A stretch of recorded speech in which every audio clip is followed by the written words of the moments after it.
Hey, you guys, welcome back to Rocket City Yardstead. I'm Sarah, and I'm so glad you're here. I today just wanted to take you around and show you some of the things that have just gone crazy in the last few weeks. I mentioned in my last video that I had been out of town for 10 days, and the garden really just did explode with growth. So, this won't be a full garden tour because I also have some other things that I really need to work on getting planted, and I thought I'd bring you along for that as well. So let's take a look at some of these things that are growing like crazy. So this was not one of the things I was going to show you, but I'm very excited. I just spotted it. This watermelon plant has a baby watermelon. Hopefully it gets pollinated.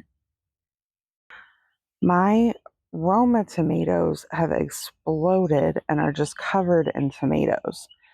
Now, I will tell you, I'm a little concerned that they don't all actually look like Roma tomatoes. And I started every one of these by seeds myself out of a seed pack. But those tomatoes and these tomatoes came out of the same seed pack, and they are not the same shape. That came out of the same seed pack. So hopefully they're still really good and work as paste tomatoes, even if they're not Romas. This, if you're unfamiliar, is the shape that a Roma tomato should be. But there are so many tomatoes all over these plants and blossoms. Some of my squash plants have started putting on babies. There we go. I'm very excited about this. So if you've been with me since the very beginning, you know that I planted some rutabagas. There is a rutabaga. I am planning on pulling that today or tomorrow. I don't know how it will taste because it's been so hot here, but even the fact that I got it to grow is a big deal, even if it's too bitter to eat. I would try and get a shot here in the sweet peppers down more at eye level. There are just so many peppers down here. Some of them are already quite sizable. Let's see. It's a jungle. But look at those. Aren't they beautiful? Also, if you have been around long enough, you know that I had lettuce seed mix that got washed away during the rain in the early spring. And this kale came out of that and was a volunteer. And when I was on my trip, it was maybe 6 inches, the biggest leaves. And now, let's see, let's try and give it some scale. It's just huge. It exploded while I was gone, and it hasn't bolted. So I'm really hopeful maybe we can have kale for a while still, even though you can see it's got some bug damage. So in total transparency, I have this cherry tomato plant that is just going wild, and I have not figured out quite how I want to trellis it up yet. And it hasn't been pruned or anything, but you can see down there ripe sun gold cherry tomatoes, which I'm very excited about. I've got to figure out how to get this plant up soon. While we're standing here, this is one of the things that I want to tackle today is I need to take out this landscape fabric that has holes for the onions. This is where I harvested all of my onions. And the things I'm going to plant in here don't need this many holes.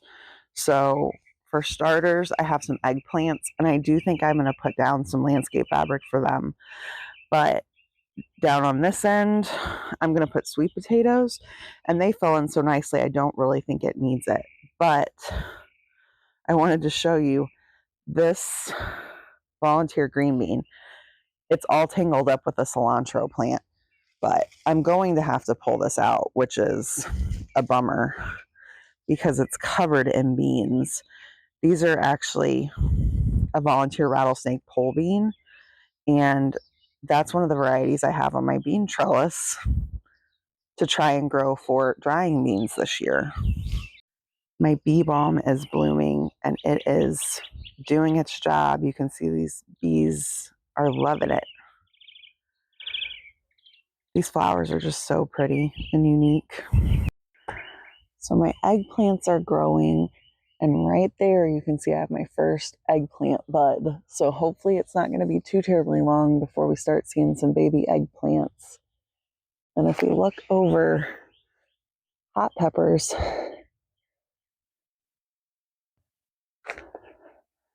my jalapeno plants are just loaded. More jalapenos. I'm very excited. But all through this bed, my big gems are doing well. My poblanos have started putting on.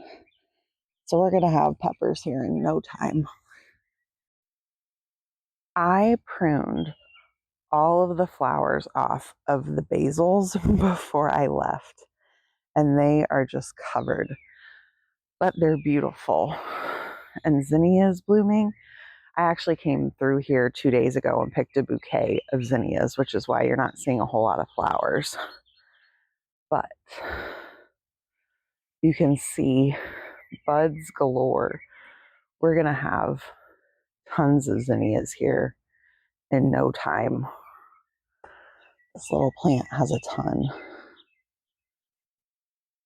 The Cinderella peach zinnias have not disappointed. They're so beautiful and whimsical.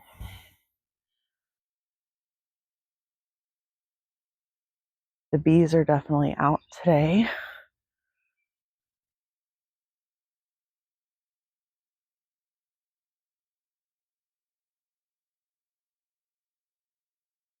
One of the things that just absolutely went crazy while I was gone was my bean trellis. You can see it right here behind me, and it's covered in leaves, and there were just a handful of flowers when I left. But I'm going to walk you through here and show you all of the beans that are on this trellis. So many beans. Just everywhere. And let's see if I can get down here and see it. There's this cluster of flowers. This is a new bean to me, and I didn't know that they would have clusters of flowers that had so many flowers on them. But here's a big bunch of beans right here, and it just goes on the whole way down the trellis. I like when they're dangling from the top. And on the this variety over here is the Trail of Tears pole bean. They're one that you shell as a black bean. And then on this side, I don't know if you can see. Let's see if we can get up closer. But these are rattlesnake pole beans. And there's just a ton of them. But these are what I'm growing to try and save as a pinto bean type style bean.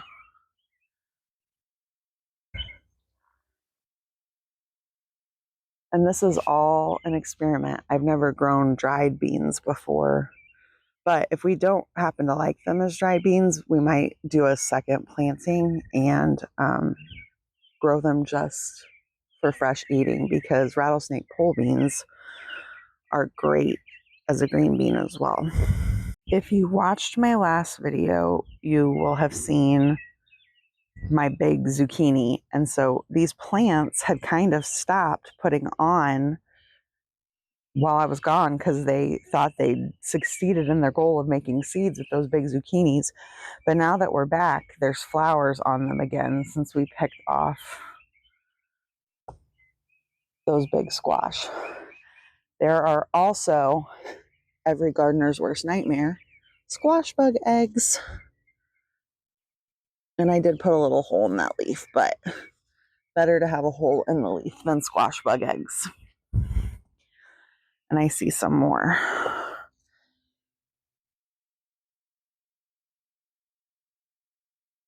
Just crush them between my fingers.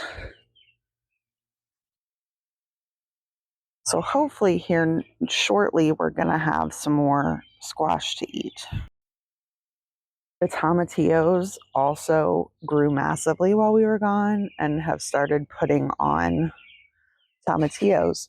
This one plant in particular is just covered in tomatillo husks. I'm so excited. But all down the line, they have just gotten huge and covered in flowers. I mean, this plant that I have a hand on, it's probably 2.5 to 3 feet tall and just has hundreds of flowers on it. So we are going to have a fantastic tomatillo year, I think. Last garden toury kind of thing I'm going to show is the cherry tomatoes. I came out here one day and was working on tying them up to the trellis. But as you can see, there are tons of cherry tomatoes on here and more ripe ones and lots of weeds I need to get. The weeds went crazy while I was gone too. So I have a lot of grass I still have to pull. But just so many trusses of cherry tomatoes. It has me very excited for just buckets of multicolored cherry tomatoes. One of the things I really want to get taken care of today, getting in the ground, is I'm standing right here where my cabbages were planted. I harvested those right before we went on our trip, and I'll have to show them to you. They're all cleaned up and in the house, and I was really pleased with how the cabbages came out. But I didn't have time before I left to amend the holes where the cabbages were. And so today, one of the things I'm doing is I am going to add compost and some Trifecta Plus, and I'm going to add okra seeds into these holes and get them watered really well. My preferred okra, let's see, I have it in my pocket, is called Heavy Hitter Okra. I get this from Baker Creek Heirloom Seeds, but you can get it from other seed companies as well. And it is just so prolific. The first year I grew this, we just literally could not keep up. I need to actually see this year if it does well. Go knock on neighbors' doors, kind of like people do with zucchini, and be like, would you like some okra? But that's the plan right now, is to get the okra in the ground so we can have okra sooner rather than later.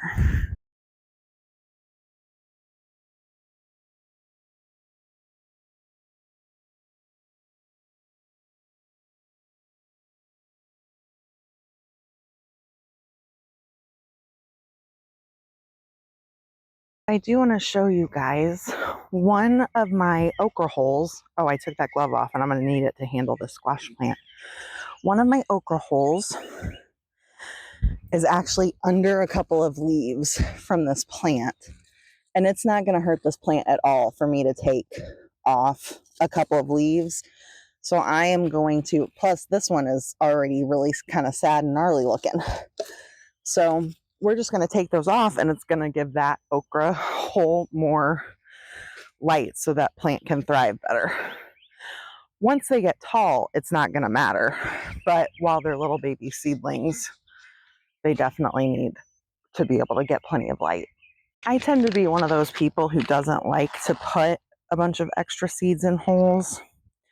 So, and I've always had really good germination with this okra. So I'm just going to put one okra seed in each hole. And if they don't germinate, I will come back later and we will add new okra. I'm also not sure if I actually have enough seeds to put extra in each hole. So we'll see. I thought I had 2 seed packs of this okra, but it doesn't seem that I do. So last year, I think there could have been a couple of factors. So I don't want to say for sure that it wasn't, or that it was the lack of Trifecta, but I did not put Trifecta on my okra last year, and they did not do as well.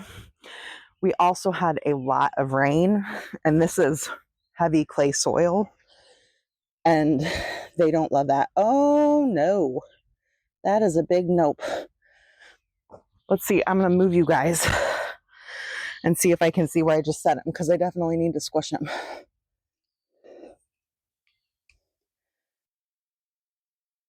Right there. Do you guys see him? That is an army worm. He was in that compost I put down.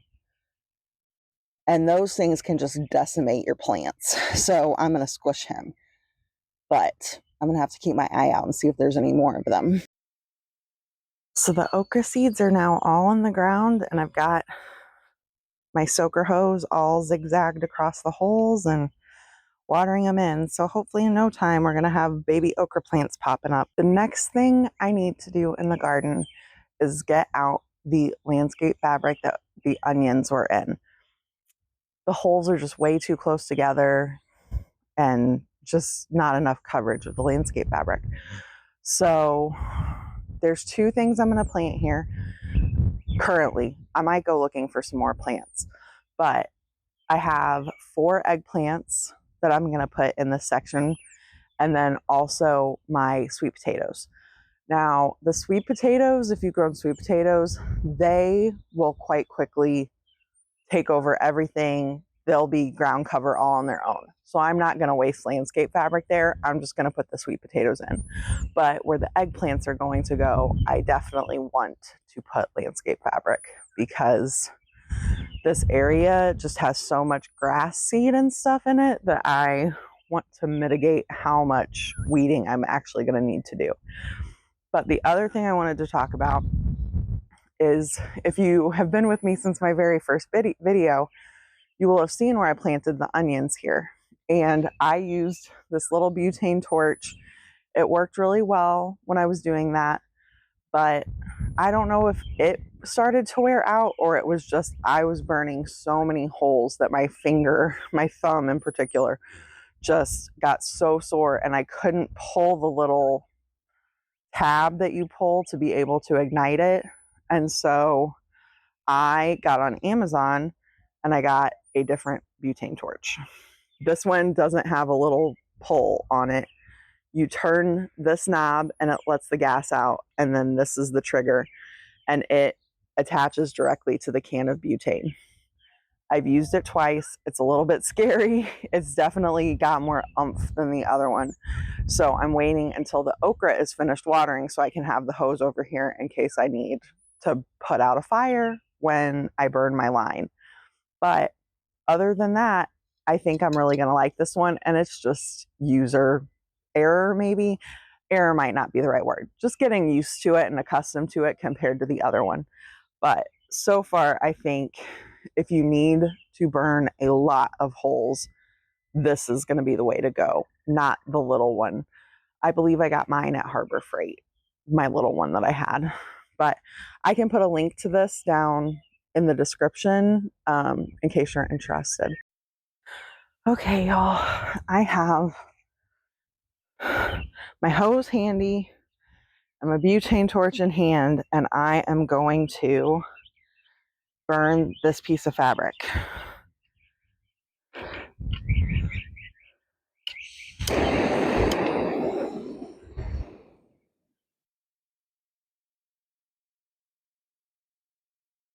Oh, well, maybe not.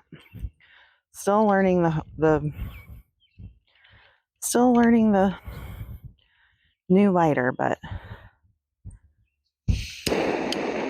okay, here we go.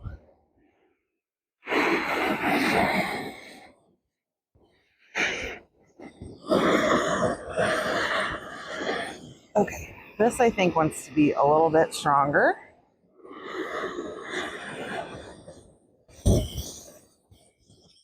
Oh God, those big flame flare-ups are kind of scary. I don't know if the camera caught that, but I'm a little bit of a wimp when it comes to fire. So just gonna be honest with you. Well, I have to tell you guys, I'm not loving how this burns a line compared to that small one. It lights so much easier, but I don't know. We'll see.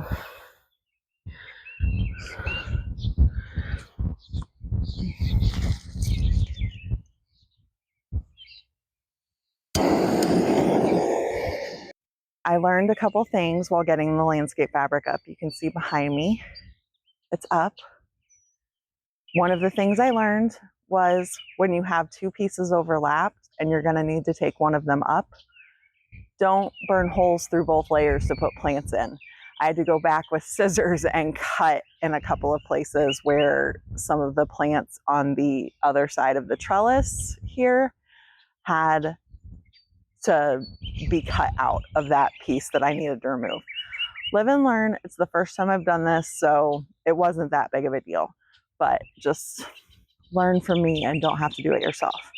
But in this area from about this T-post over is where I am going to plant my sweet potatoes. So I'm going to grab those and we will get to planting. It is a good thing I'm planting today.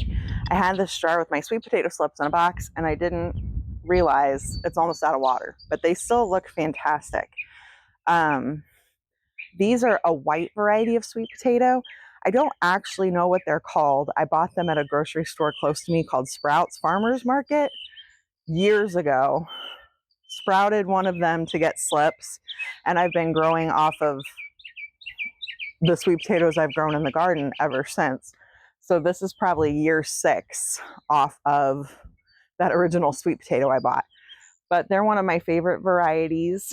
I actually have trouble with potatoes. And so these white sweet potatoes, they're a little bit less sweet than the orange sweet potatoes. And so, sorry, there's some kind of bug on here that I don't know what it is. But so I grow these because they're quite expensive at the grocery store. And regular orange sweet potatoes are much more economical. So I figure grow the thing that saves you the most money.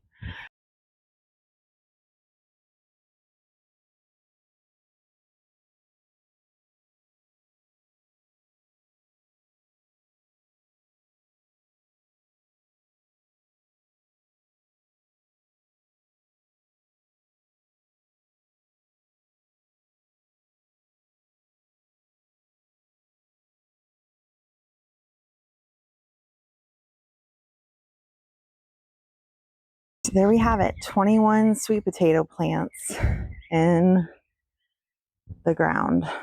Now that the sweet potatoes are in the ground, I only have 4 eggplants left that need to get planted. And looking at the space I have left from about where the peppers are over to where the sweet potatoes are, there's definitely room for more than 4 eggplants. So I think I want to run up to my local nursery and see if they have any plants for a good price that would go in this spot well. Because if you got space, you should plant it. Alrighty, so I went to the nursery. I found 2 more eggplants.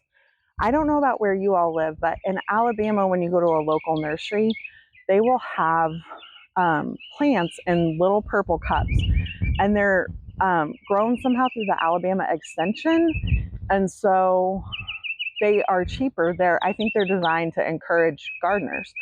But so they're only $2 a plant. And when you're getting them when they're looking good and young and healthy, they look as good as like the more expensive plants that cost $6. Today they're a little sad looking, but I'm certain that they're going to bounce back. But I'm going to show you where I'm going to plant them. I already got the landscape fabric down, and then we'll get to planting.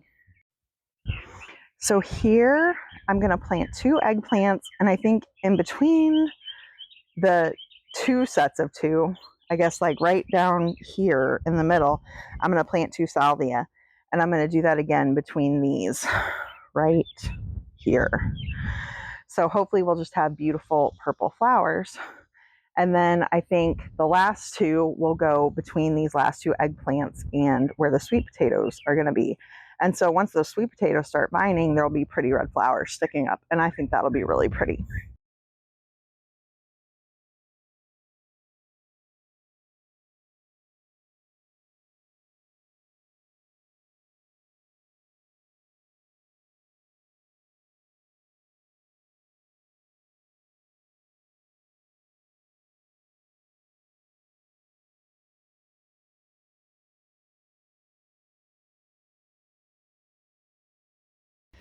So here are the eggplants and salvias planted.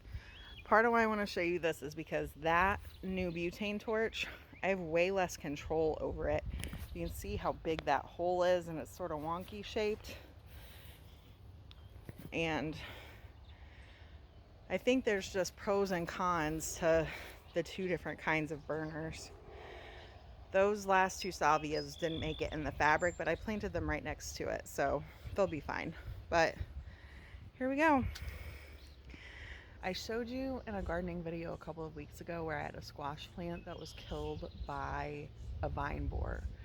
And the squash plants right next to it, they're still alive, but the squash bugs are just pretty prolific in my garden right now. So that empty hole where that plant died, I don't think I want to stick another squash in. And I'm going to show you this. It's really sad. I had leftover tomato starts that I just have been ignoring.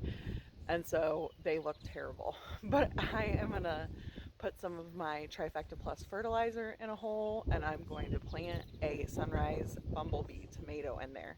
And we'll see how it does, and I will keep you up to date on how it does. But this is what the sad little thing looks like right now. It's very yellow. It just has a couple of leaves, but I've seen the Trifecta work miracles, so we'll see how it goes. So thank you guys for hanging out with me today as we took a mini tour and got the last of the things planted out in the garden. I'm so excited to have it finally fully planted out for the summer, and I can't wait to start harvesting a lot of things. So thank you again for hanging out with me, and I'll see you next time. I hope you have a wonderful day. Bye.